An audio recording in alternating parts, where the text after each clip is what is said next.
गरीब आदमी को कर्ज की जरूरत पड़ गई, 1000 दिनार चाहिए। मैं कह चुका हूं कि दिरहम चांदी का होता था, दिनार सोने का। अब 1000 दिनार लेना है। तो जिस बंदे से उसने कहा, अगरचे वो नेक बंदा था, उसने कहा यार 1000 दिनार दे दो। तो कहने लगा कोई गवाह है तेरे पास? वो कहने लगा गरीबों का गवाह कौन होता है?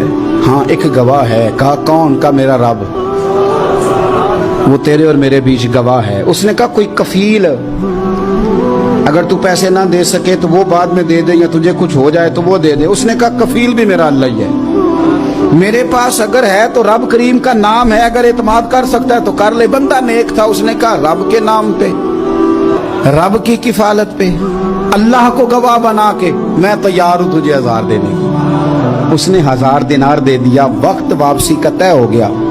वो चला गया पैसे लेके। उसने पूरी मेहनत की कि मैंने वक्त पे पैसे लौटाने, पूरी मेहनत भी कर ली, अल्लाह ने मदद भी कर दी, पैसे भी उस तारीख को उसे मिल गए। बाद लोगों का तो लौटाने का दिल ही नहीं ना होता। फरमाया हदीस पाक में कि तू लौटाने का इरादा कर, रब तेरी मदद भी फरमाएगा।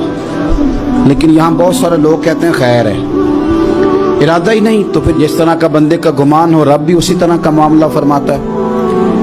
उसने पैसे जमा भी कर लिए और वापस देने को तैयार भी हो गया, लेकिन रास्ता बहरी जहाज का था, कश्ती का था, दरिया के रास्ते वापस आना था। अब वो जब आ गया दरिया के किनारे तो बड़ी कोशिश की, पर वहां उसे कोई कश्ती नहीं मिली। वक्त पे पैसे लौटाने हैं, सफर करना है, अब सवारी मुयस्सर नहीं है। सोच सोच के परेशान था कि मैंने तो अल्लाह के नाम पे लिए।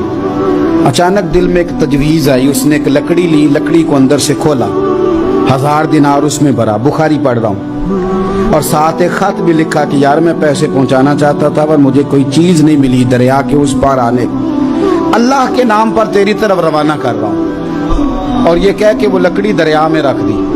वो लकड़ी डूब गई है, वापस आ गया। वो जिसने पैसे लेने थे वो ऐन मुकर्ररा वक्त पर दरिया किनारे आया।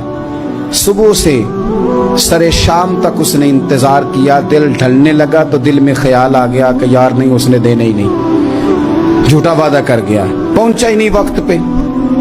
अब जब वापस लौटने लगा तो अचानक दरिया में एक लकड़ी तैरती हुई दिखाई दी। कहने लगा ले जाता हूँ, शाम को रोटियां पकाने के काम आएगी, ईंधन बना के जला लूंगा, हंडिया पक जाएगी। लकड़ी उठा के जलाने के लिए घर लाया। गुमान था कि वो नहीं आया वादा करके, अल्लाह को कफील और वकील बना के और गवाह बना के फिर भी नहीं आया। लकड़ी लेके घर गया, बुखारी है। और जब उसको चीरा ना कि मैं इसकी आग जलाऊंगा, खोला तो अंदर से 1000 दिनार भी निकल आया, खत भी निकल आया। अब जरा समझना, उसके दिल में बात किसने डाली कि तू लकड़ी में पैसे डाल दे? अल्लाह ने। उस बंदे को मुकर्ररा वक्त पे किनारे भेजा किसने? लकड़ी सिर्फ उसी के हाथ आई तो ये बंदोबस्त किया किसने? अल्लाह ने। घर जाके चीरी तो पैसे बाहिफाजत उस तक पहुंचाए किसने?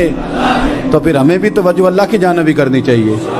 हमारे पे दिल की तवज्जो रब की तरफ ही होनी चाहिए ना। हमें इधर उधर जाने की, देखने की, बंदों पर गौर करने की जरूरत क्या है? वो पैसे पहुंच गए, ये वहां अपनी जगह पे परेशान था। इसने 1000 दिनार और जमा किया। फिर दोबारा एक दिन दरिया किनारे आया, कश्ती मिल गई, बैठ के अपने उस भाई के पास आया। कहने लगा देखना मुझ पर बदगुमान ना होना, पैसे उस तारीख को भी जमा कर लिए थे। दरिया पे आया था पर कश्ती नहीं मिली थी। फिर मैंने ना लकड़ी में डाल के, खत डाल के तेरी तरफ भेज भी दिए थे, लेकिन आज मैं फिर लेके आ गया हूं। वो कहने लगा खुश हो जा, जिस रब को तूने मेरा और अपना गवाह बनाया था उस रब ने मेरे तक पहुंचा भी दिए हैं। जब लोग अल्लाह को गवाह बनाते हैं, रब की जानिब अपनी तवज्जो करते हैं, अपनी चाहतों, ख्वाहिशात और अपनी सारी चिट्ठियां अपने रब करीम की रहमत की तरफ रवाना करते हैं, फिर अल्लाह अपने बंदों को मायूस नहीं करता। अल्लाह अपने बंदों को नवाज देता है।